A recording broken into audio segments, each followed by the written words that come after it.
اعلى 10 مباني ارتفاعا في العالم الجزء الاول. وبالمناسبه القائمه دي مكتسحاها الصين ب5 مباني، وفي طبعا مبنيين عربيين. رقم 10 مركز شنغهاي المالي. ناطحه السحاب دي زي ما واضح كده من اسمها موجوده في مدينه شنغهاي في الصين، وتم افتتاحها في شهر اغسطس سنه 2008، وارتفاعها 492 متر. احنا طبعا لسه في المركز العاشر خلي بالك. المركز التاسع تايبي 101 او مركز تايبي المالي. المبنى ده طبعا موجود في مدينه تايبي في تايوان، وتم افتتاحه في نوفمبر 2005، وارتفاعه 509 متر.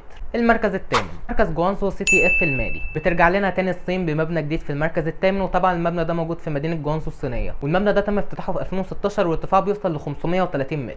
المركز السابع مركز التجاره العالمي الاول. طبعا اعتقد المبنى ده غني عن التعريف. طبعا المبنى ده موجود في مدينه نيويورك في المكان طبعا اللي حصل فيه احداث 11 سبتمبر، والمبنى ده تم افتتاحه في نوفمبر 2014، وارتفاعه بيوصل ل 541 متر. المركز السادس جولدن فاينانس 117. المبنى ده موجود في مدينه تيانجن الصينيه، وتم افتتاحه في سنه 2022 يعني السنه اللي فاتت، وارتفاعه بيوصل ل 596 متر.